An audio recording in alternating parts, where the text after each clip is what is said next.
Welcome, everybody. We are delighted to have with us today Laura Dempsey from GenEarth, who is the founder and the director of this amazing organization. She is a visionary leader who kickstarted the GenEarth, which is a social enterprise, off the back of the global youth climate strikes in 2019. She was inspired by young people's passion, but also their frustration and the insufficient government action around practical outlets in schools to channel those feelings and to make help young people feel like they're able to make a change. Over the last year alone, GenEarth have engaged 128 primary and secondary schools across their programs. They take expert-led interactive workshops directly to classrooms, and this includes co-leading the nationwide Young Green Britain Challenge, which we'll find out a bit more about later. What makes GenEarth's approach so unique is that it goes far beyond the standard climate education. Instead, it embeds vital life skills like digital media literacy and empathy into their sessions. Their dedication to building a compassionate generation of independent thinkers is hugely admirable, and I am delighted to have the chance to share with you all today, especially as we are hopefully coming to the end of a massive heat wave in the UK and London Climate Action Week. I'm delighted that Laura is going to be able to share with you more about how they are achieving all that they're doing. So Laura, thank you so much for joining us. Thank you. It would be great to start with just a bit of an overview from you on what GenEarth does and what originally a bit more about the inspiration from you for setting up the organisation. Yeah, thank you so much. It's such a pleasure to be here on this very hot day. And thank you to everyone for joining on this hot afternoon as well. Really grateful for the support. So essentially, we want to help young people feel much better equipped about their future in the face of the climate crisis, the climate and nature crisis. And we talk about the two together a lot. And essentially what we do is we help bring systems thinking into schools. We want to help young people really understand why the climate and nature crisis has occurred, but really importantly, what are some of the systems, the structures, the powers that are upholding it still? And what are those connections to inequality, and how importantly can they shape what comes next? And we don't want to teach them what to think, we want to teach them how to think. We want to build critical thinking and agency to really question. But we also want to build that empathy and that compassion, because we live in a very polarized world at the moment. So what we're trying to do is not lay blame with anyone, but try and build compassion and understanding and collaboration. So in practice, all those words aside, what does that mean? We go straight into primary and to secondary schools, and we deliver a whole range of action-led workshops with this amazing community of volunteers, of facilitators, of partners. We try and bring as much expertise and real-world experience into the classroom. Although we've done a lot to scale programs and grow programs, we're not about just building one program, we're about constantly evolving and adapting. So I can tell you a little bit about some of our current programs and a little bit about some of our new programs, because we never really want to sit still and just sit with one program. It's about a constant evolution. The inspiration, as you kind of outlined at the beginning, essentially, I've been working for an amazing youth charity, so the Prince's Trust, who are now the King's Trust, for 10 years. And around 2018, the youth climate strike started, along with a number of other kind of big civil movements. And what really struck me in that moment is that millions of young people were so disengaged, so angry, so frustrated by what they could see in the world around them. They were skipping school, they weren't taking part in their education. And that wasn't just young people from privileged societies, that was young people where actually it would be really frowned upon, really challenged to strike from school or to take any form of civil disobedience. And in that moment, I thought, right, well, this is my calling, because I cared deeply about the planet, about the environment, about animal rights since I was a really young child. And suddenly there's all these other young people that look just like I did when I was 8 and 9, but the difference is they're doing something about it. And I thought, right, well, I've built a ton of experience of building youth programs, a ton of experience of building partnerships. I'm going to go and stick myself in this sector and see what I can do. And what I could do was try and support the education system. And working a long time in various big organisations, I thought I wanted to do this in a collaborative way. I don't just want to do this by myself. I want to bring others along on the journey. So that was the model, is help the education system bring lots of others into that, to do that at the same time and really help young people to mobilise and take action. So this all sounds incredible. What do you find the most engaging and the most easiest way to really connect with young people in terms of topics in your workshops? Yeah, I love that question, because you'd think I'd be about to list a load of like topics and themes, but what we've learned over 6 years is actually it's more about how you're running the workshops that really lands, because young people, just like all of us, have a very broad range of interests, a very broad range of values, a really broad range of communicating and engaging. So we're not just going to take one topic in and the whole classroom is going to love us and be really bought into it. It's about showing up to the classroom with a lot of enthusiasm, a lot of energy, playing games, keep it really engaging, keep it fast paced, give them a chance to take action actually in that class, whether it's have a debate, run a speech, organise a project, do a design sprint. So that the topics are important and they're key because they're aligned to the curriculum, they're related to the big topics that matter the most. But the difference is how you're running that with the young people that we find. Which was a big learning for us, at the beginning. We were like, they're all going to engage and care about this. And primary schools, probably yes. Secondary schools, definitely not. If anyone on this call today has had a go at presenting in front of 200 year nines, you cannot go in with a topic that you're going to engage all of them on. You've got to really bring your A game and get them super excited and feeling part of that. Give us an example of one of your favorite sessions that you run where you've gone in and you've managed to turn a group of potentially slightly skeptical or disengaged young people into a whole load of GenEarth advocates. So I think there's we have lots of lovely partnerships. Our longest standing is with the wonderful Born Free Foundation, and we run one of their workshops called the Great Debate. And the debate is all around how vital is wildlife in our fight against the climate crisis. And there's lots in it which is around very climate education based, so very scientific, really looking at the kind of social, political, economic issues. And that's all great and interesting and engaging. We play lots of games, but the real magic happens when we say, right, you're now going to have to defend one of these arguments. So you've got half an hour to research this topic, and you're going to debate this side against another member of another team within the classroom. And all of a sudden the energy goes up because suddenly they're very invested in this topic and this issue. And seeing this magic happen when you go into a room of teenagers that look slightly disengaged, suddenly they are able to articulate, to challenge, to form a debate, form an argument with each other, is really powerful, all in kind of under 2.5 hours. And that workshop feels really important right now because we're living in this quite polarized world where discourse online is so toxic and it's so alienating. So helping young people understand you can debate, you can have conflict, you can have challenge, but in a positive way is really, really powerful. And helping them find the words to present their case that they can use in kind of other scenarios. So that's one of my favourites. And then it's just any time we've found when we stand at the front, we talk, they listen. But the moment we say, right, go, you go do something, then they're off. And that's where the real energy happens.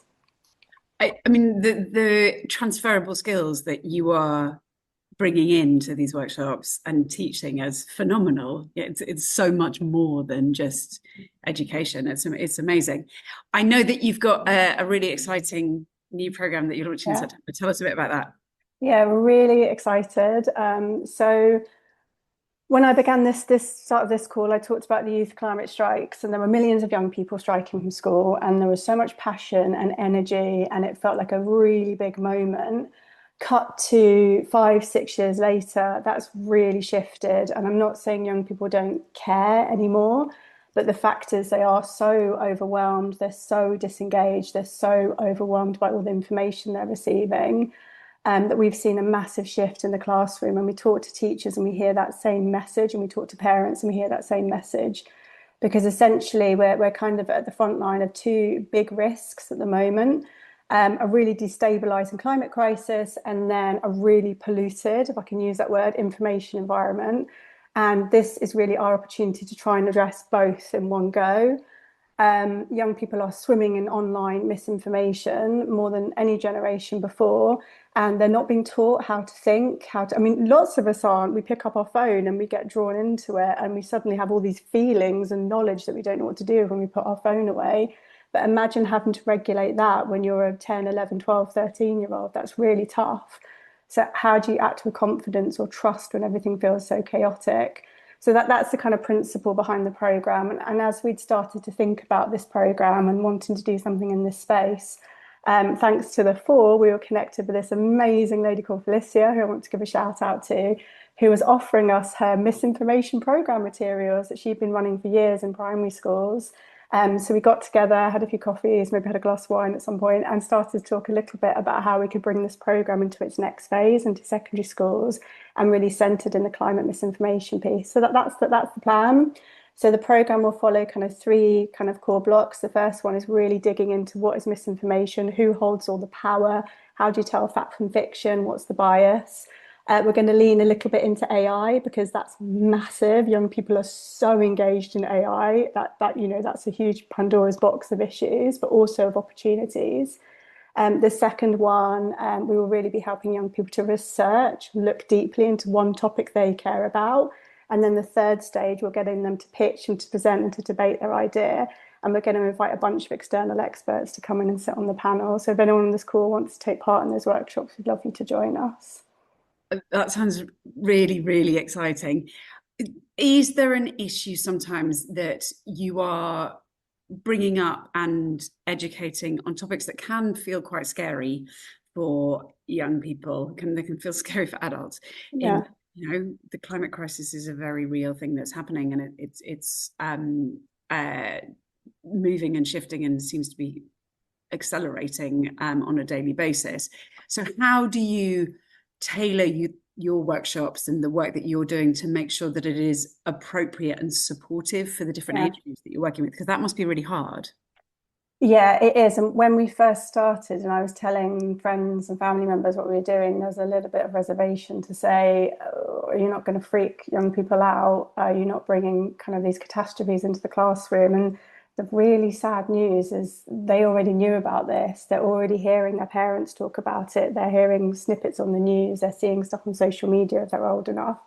So the cat's out the bag. They're already aware of it. It's already happening. They're feeling the effects because this week schools are closing, events get cancelled, things can't happen. You know, that they're seeing that effect, or you know, they're seeing it in terms of the housing situation they're living in. So what we're doing is we're saying, all right, this is happening, this is real, this is the truth, but here's the background to why it's happening, and here's what you can do about it. So we never shy away from difficult topics, whether that's factory farming, animals in captivity, you know, mass global warming, flooding.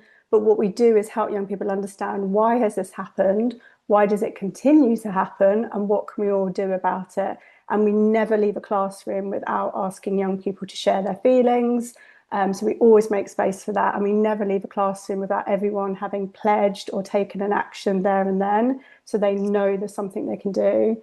So yeah, so I think that's the answer. We're not going to shy away from hard topics because young people already know about them, but we are going to make sure we hold that space with sensitivity. The other safeguard we put in place is we build our programs based on teacher and young people and parent feedback. We pilot really carefully. We collect lots of feedback.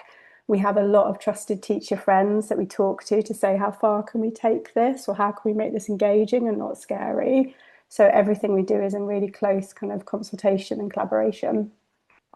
And you're essentially, it sounds like you're empowering and giving them agency, basically. Yeah, exactly. So they don't feel like they are sort of Being done to, yeah. Absolutely. And but also powerless in the face of Yeah. this climate change issue.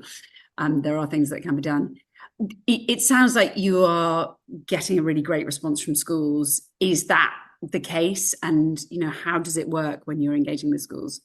Yeah, we get phenomenal feedback from teachers and from young people. We get lots of repeat bookings. We get lots of recommendations to kind of partner schools. So that's great. The challenge we have, like many of my counterparts in the sector, is funding, being able to scale and grow this.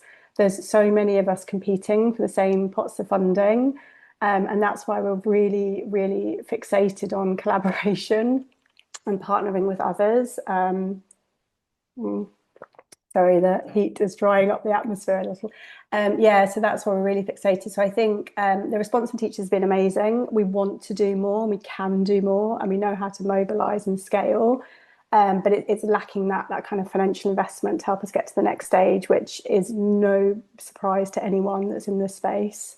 So your model, the schools, you do your work with schools for free. Yeah, completely Yeah, free. Yeah. yeah, and you We, raise funding from elsewhere to pay for it. Yeah. yeah. We sometimes ask schools to make a contribution if they really want us to host a workshop and we don't have that program funded, or if they want us to come and run the program with the entire school for an eco week, we'll say, can you contribute a bit to this? Yeah. And often things like PTAs might be able to pull together. We keep it really reasonable, really low cost.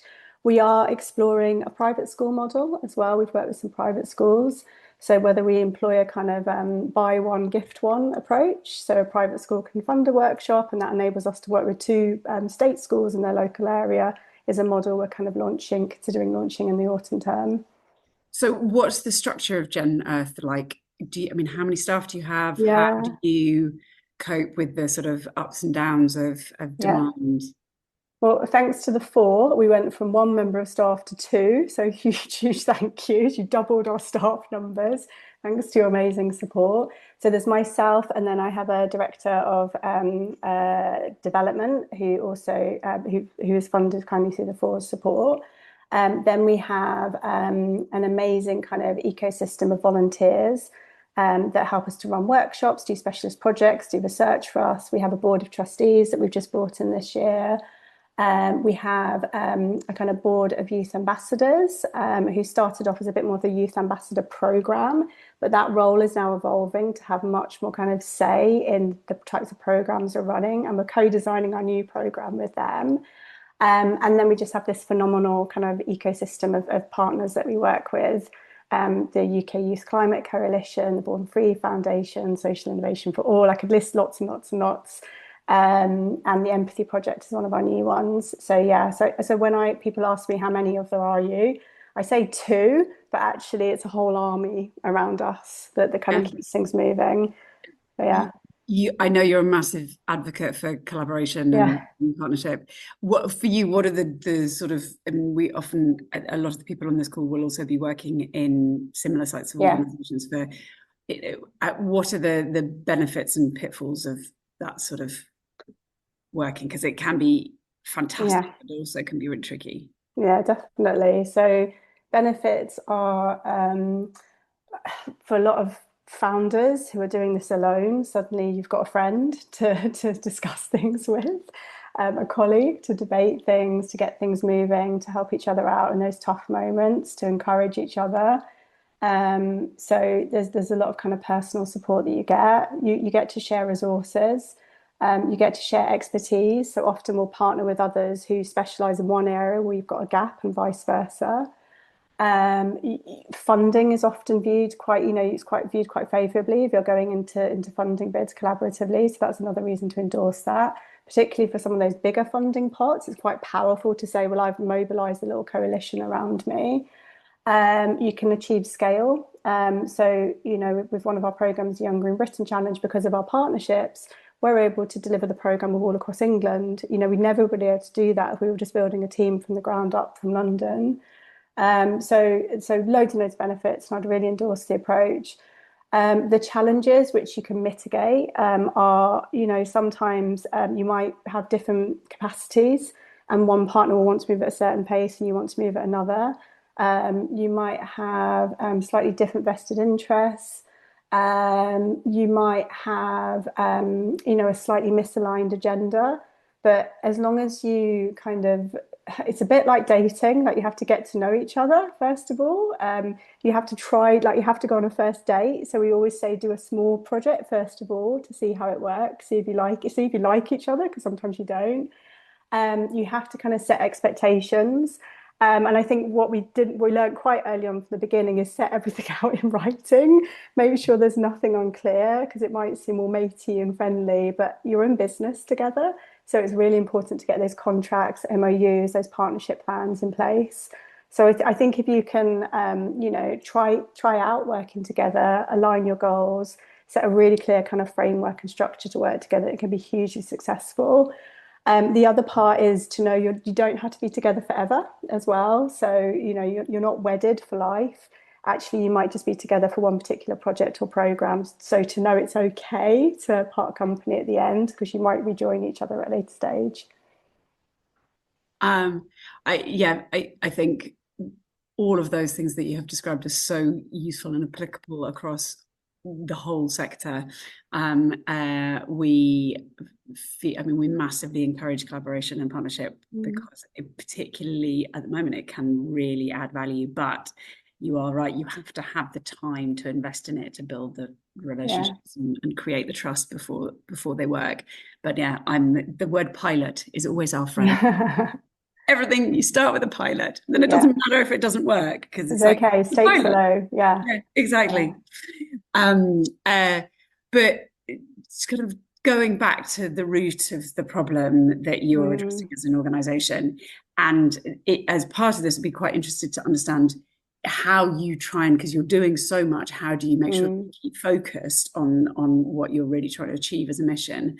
But we are seeing a rise in the climate denialism, and the spread of misinformation, as you've already raised. Why do you think that young people are so susceptible to these narratives, or are they more susceptible than they used to be? And yeah, what's your take on that situation? So I don't actually think young people are more or less susceptible than adults. And I don't actually think young people are always being targeted around climate misinformation. If you ask a young person what's in your average feed, they're not being bombarded with this information. They're being bombarded with misinformation. They're being bombarded with certain agendas, politics, movements, which actually at their core talk about climate denial. So you'll see that a lot within far right politics. You'll see that agenda. What we're increasingly seeing, we spoke to a load of teachers and we said, what are you seeing? What effects are you seeing? And they said, well, actually, young people are coming in and they're completely consumed by one particular story they would have seen that would have been something, quite provocative, quite challenging, quite toxic. And then they move on to something else. But what we're also seeing is those young people are coming in from homes and their parents are seeing misinformation and climate denial. So they're being kind of pulled into one area around all this toxic misinformation in general. And then their parents are hearing lots of kind of climate misinformation at the same time. So kind of the two come together. And what kind of happens as a result is this new wave of climate denial, which is, I don't need to think about this. It doesn't affect me. It's not relevant. It's not as serious as everyone's making out. The solutions that we need are quite extreme. And there's this whole agenda at the moment to say net zero is going to have an adverse effect on our economy. And it's like, it's not, it's going to have a positive effect on our economy, but we do have to invest in it to make it work. And some of that agenda kind of trickles down to young people. So I don't know if I'm explaining, it's very complicated. It's not a case of they're told a lie and they believe the lie. It's this whole like range of information that's hitting them. There have been recent curriculum reviews. Uh, Mm-hmm. are is the policy response proportional? Is it effective? Is it making your life easier? Is it making your life harder? And even the social media ban that's just been announced for under 16. Yeah.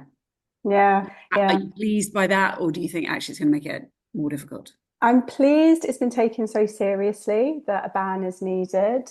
I'm worried that it's out now. So young people are already using social media. They know it's there. They know how to access it. They know how to circumnavigate all sorts of things. So I'm worried that people will think, oh, it's going to be banned and that's our job done now. Everything's fixed. And what I really would have liked to have seen happen in parallel is the big social media tech companies being challenged at the same time.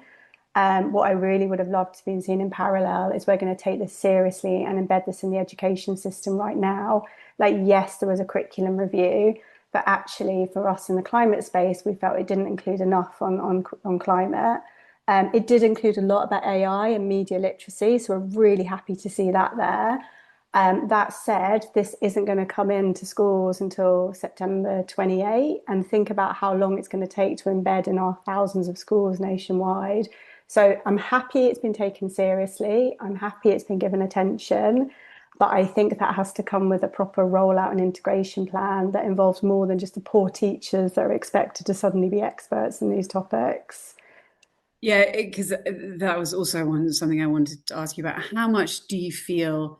I mean, teachers and schools are expected to do so much these days. Every day or every week, there seems to be another Mm, announcement of, oh, we need schools to teach our young people about this. We need to, mm, how much actually should parents be taking back onto their shoulders and saying, mm. actually, I have a responsibility, and how much, and how realistic is it if parents are also being as influenced by misinformation as everybody else is?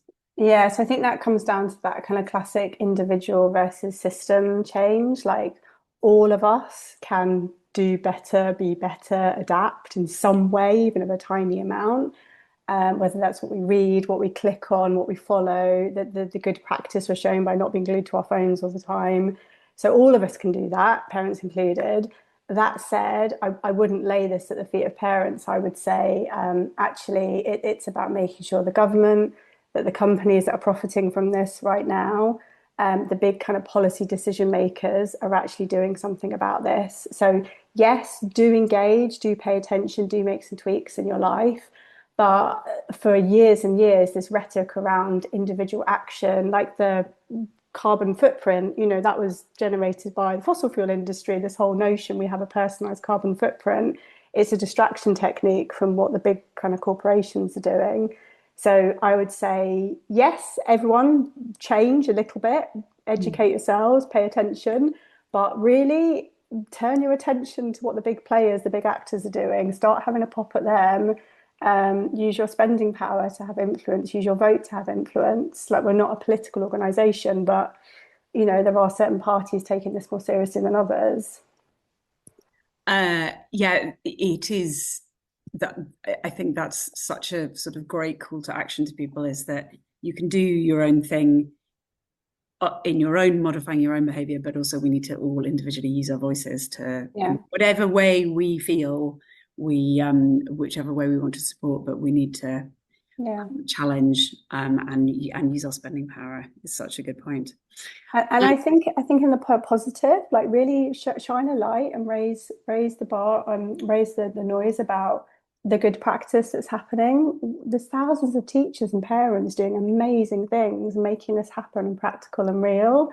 So as well as the news talking about all the baddies, I'd like it to shift and talk about the goodies as well, to show this is possible. And I know that's not clickbait news, but I'd love to show actually it is possible at a local community individual level, and look at these amazing people and what they're doing. Like, there was that recent I don't know if you've seen a video article about lots of Oscars were given out, but this group of people that were rescuing an elephant wasn't profiled. It's like, there's these amazing rangers risking their lives saving wildlife every day, but the Oscars go to these amazing film actors. But what if we just shifted that a little bit in terms of the importance that we place awards and accolades on? I think, yeah, that's a really good shout out for both us as individuals and not clickbaiting on the being drawn in by the clickbait, but yeah, we do need a lot more positive stories. And I mean, as before, we are in an incredibly lucky position because we are seeing and meeting people like you who are creating change. You're a two-man organization, and as you already said, you're affecting and influencing things across the country, and you're just two people in a wider ecosystem, in a collaborative group. But yeah, it's amazing what people can do. Let's talk a bit more about the sort of mechanics of you as an organization. Running a charity or a social enterprise in the current environment is really quite challenging, shall we say. Tell us a little bit more about your reality and how you've mentioned a bit about how you're funded, but what are the realities of that on the ground, and the difficulties in the funding environment? How are they affecting you and your operations as an organization? Because there's very little funding out there for green charities, and there's even for small charities, there's even less for green charities. And yet we just had a question in the chat. Will there be time for questions? Yes, please do. And also please do put your questions in the chat, and I will endeavor to try and ask them as we go along. In terms of us, what it means for us as an organisation is all of our funding at the moment is largely restricted, and it's all, apart from the fall, it's all generally for a year or less. So most organisations in my position, we've got a run time until the cash runs out. So when you're a small organisation, what that means is you have got to be constantly fundraising, networking, developing. At the same time, you've got to be delivering. At the same time, you've got to be researching and developing. So you're constantly pulled in 3 different spaces. With the FORS funding, that meant 2 of us could be pulled in 3 different spaces. But that's the reality. Like I track my time because that's really useful for kind of funder reporting and looking at our productivity. And I was like, where's my time going? I keep running out. And I was like, oh, because I'm doing 20 different things a day. So it's really hard to do focused, deep work because you're constantly pulled in lots of different positions. So that's the reality. The other reality is right now the funding landscape is really challenging. There's a lot more of us and a lot less money and a lot of very overwhelmed grant providers and donors. Who are trying to put their money to really good, impactful use, but are being overwhelmed by the sea of applications, and getting yourself known and heard and kind of connected is really challenging. So that's kind of the other reality. That said, I would never change. I love my week. I love the people I work with. I love the work I do. I don't have a Sunday feeling because my whole week is brilliant. And there's hard times and sad times and anxious times, but I think that's the other reality in this environment is it is really fulfilling, and I'm really proud of what we do. Probably I've never slept so less in my whole life. So that's the other reality is you don't. I remember speaking to someone saying, I don't sleep that much. So they're like, no, you're not going to sleep much when you're a founder of a company. That doesn't come with it. So yeah, that's the other reality. Where would you like, and then we'll go to questions we've got lots coming into the chat. Where would you like to see GenEarth in 5 years' time? Yeah, it's a really exciting question. And often we don't get to think about that because we're just head down week to week. So I think for us, last year we reached about 15,000 young people in schools across England. We really want to be doubling, tripling, quadrupling that number. Like I'd love to be in tens of thousands of schools on an annual basis by kind of year 5.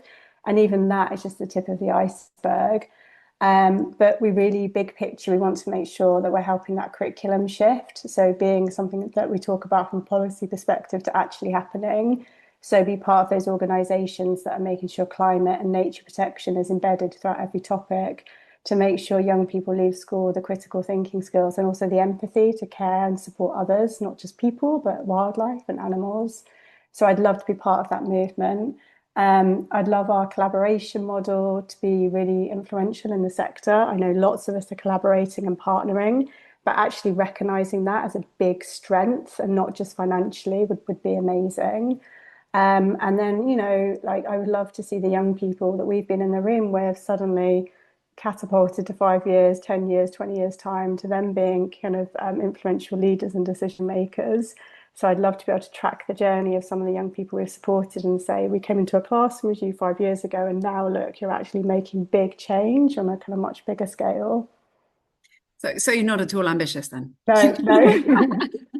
Which But is yeah, but we always talk about really numbers. Yeah, wonderful. yeah. Well, you're already, 15,000 young people already, that's extraordinary what you're achieving. Yeah.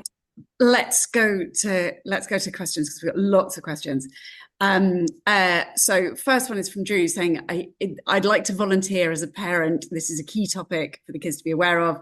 Use my skills from a learning and development perspective. Design thinking workshops and delivering these Nice. sessions would be such a fulfilling thing. Is Yeah. that needed. Yeah, Yeah, yeah. definitely, definitely. A lot of our, if you want to, so if you want to contact me, I'm on LinkedIn, feel free to reach out. We're always looking for kind of volunteers and supporters and connectors. We've got somebody called Becky Mears. Becky, welcome from Seasonwell, asking if you do any work in the West Yorkshire area and do you cover the carbon footprint of food in your courses? Her kick is about inspiring and enabling people to eat more sustainably. They do work in some schools and they're also very pro collaboration. So, Nice. Yeah, we've got a small network of schools in Batley. I'm not quite sure that's West Yorkshire, but we've got a lovely group of schools in Batley. And we're running our Young Green Written Challenge there at the moment. And yes, we do talk about food in lots of different ways, both in terms of food systems, food waste, plant-based food, animal agriculture. So yeah, we touch on lots of topics. fantastic. Yeah, I'm literally just going through these questions because they're really great. Luke Douglas Home, who is the Coastline Runner, says he would like to play a part in schools' education. He often does this with councils, and his message is that this is tangible, this is doable, and Mm, it's a must for our environment. It's not academic, it's real. yeah. Is there opportunity? Do you work with individuals in that sense? And yeah, Yeah, so in terms of council partnerships, yeah, we're changing our model a bit this year. So we've gone big scale England. We're now going to zone in on some councils and local authorities to get a bit of deeper engagement. So I'd love to chat about how you're engaging and influencing and bringing along council members, because that's an area we're starting to look into. I hope that answers the question. I'm not sure it did. well, we will. Like, And follow Laura, up. you be happy to share your contact details at the end? Yeah, So of course. anybody that, Yeah. yeah, we will put your. Actually, Lucy, could you do that now? Put Laura's if you're happy to put your email address Yeah, of in course. the Yeah. chat. So next question is from Joe Halgarton, Tower Hamlet Cemetery Park. Said, yeah, from what he understands, that you do most of your work through schools and classrooms. Hmm. Does this ever feel like a constraint, and would you be open to thinking about a broader range of spaces to do your sessions?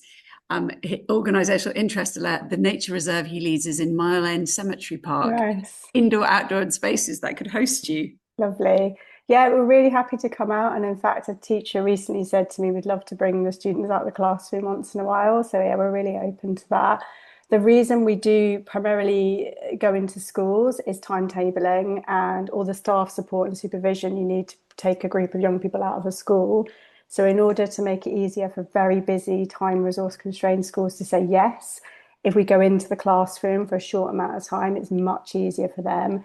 That said, as we grow and continue to develop, taking young people out really enriches the experience. Got so many offers of people who want to work with you. There, Wales. I won't go through this. We'll obviously Laura will get the chat afterwards. Are you doing anything in Wales yet? Somebody who works with university researchers to make open source sustainability education resources. So I'd be really interested. But we've got a question around if you do any collaborating with non-UK organisations, somebody who's part of a non-profit in Asia. Okay, forget national, Laura, you're going global. In Asia that has a movement called Save Soil. Have you done Oh anything? yeah. We haven't internationally. I've worked on international projects when I was at the King's Trust, so I have a little bit of background in international development, but we're not international yet. We're planning on being national, certainly for the next kind of 1 to 3 years. Really happy to chat because you never know where the conversations or opportunities might go. So please reach out. I'm really interested to chat. Current plan is just UK, but we're England at the moment. But yeah, happy to reach out. Um, this is Laura. Thank you so much. This is absolutely fantastic. I Pleasure. don't think we've ever had such an excited and engaged Oh, group. that's great. These so many offers of collaboration. Oh, and we've got another one just come in. Rob Bowden, who is with Life World's Learning Kick, are working in depth through smaller learning hubs made up of schools working in shared geographical area. They're always open to partnering as well and seeing if they can Nice. provide access and share outcomes. So basically more of us of Yeah, some partnership. Fantastic. that'd be fab. We are almost at the end of time.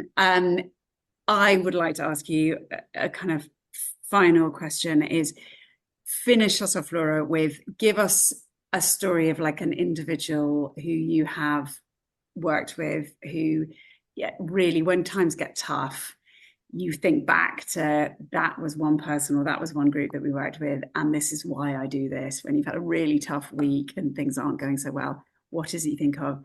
And then share with us all, what's your call to action? What would you like to give us a shout out to all of the people listening and anyone who, we have lots of people who will watch this afterwards online? I think there's lots, and I know everyone says this, there's lots. One really powerful one for us was a teacher telling us that one of their students was a selective mute who'd never engaged in the classroom, was really shy, really reserved, and suddenly they were doing pitches and presentations in front of a hall full of students. And I think that speaks to the fact that we're not delivering a regular lesson here. We're doing something very different that enables young people who are incredibly neurodiverse, and find the education system incredibly tough. We're giving them an ability to communicate, to collaborate, to be able to take action and feel part of what's going on. And at a time where we're seeing more and more young people presenting need in the classroom, that feels really powerful and important. But similarly, that the powerful other moments are when young people join the dots and we haven't had to say anything. Like recently, we were talking a lot about zoos, and a young person said, "Well, what's the difference between that and animals and factory farming?" And it was like, wow, yeah, you're right, and that's true. And we can't talk about that in schools. It's an incredibly divisive topic, but the fact you've joined those dots together feels like, wow. So I think it's partly what the programs have enabled the young people to do, but also the learning and that critical thought that we've taken them to feels really special and a privilege to be able to do that. And then in terms of calls to action, we've got lots. So if you've got any schools or educators, or you're linked to schools and you'd love to host one of our programs, get in touch. We're very London based within GenEarth, but our network of partners is kind of England wide. Had We someone else in the chat come and saying West Somerset, which Oh you yeah. We're Minehead in keen to the partner. southwest. We're a bit in the southwest, so yeah. So reach out. We'd also anyone who's connected into the media, journalism, comms, AI space. We are building this project from the ground up with experts. So we would love to interview you, and actually, we'd love to bring you onto the program. And then, of course, if anyone is in a position to offer funding, we'd love your support. We're currently trying out building a supporters circle. So we're looking for 10 individuals to help us to stand up our pilot in the new academic year.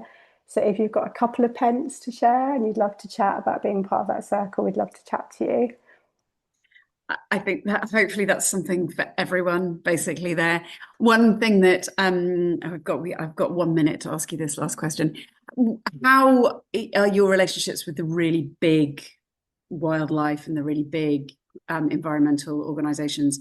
Are they interested in partnering with you, or would you like to partner with them? What's the situation with that? Yeah, so we started life with WWF actually. So, and I came from the big charity sector, so very comfortable. I totally get how the system works. So well up for big partnerships. And we've proven that with WWF, and then our long-term partnership with a medium-sized organisation, Born Free. So yeah, really open and interested.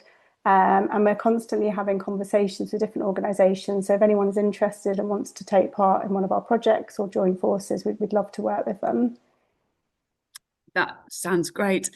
I think we now will let everybody go back to having Thank another you. glass of cold water and Yeah.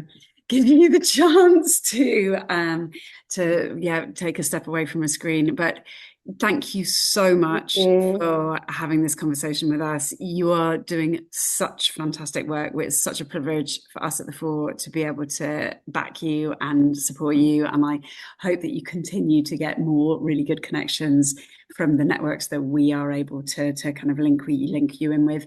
But everybody, thank you so much for Thank listening. you. And I know on behalf of everyone in the audience, Laura, you've been completely fantastic.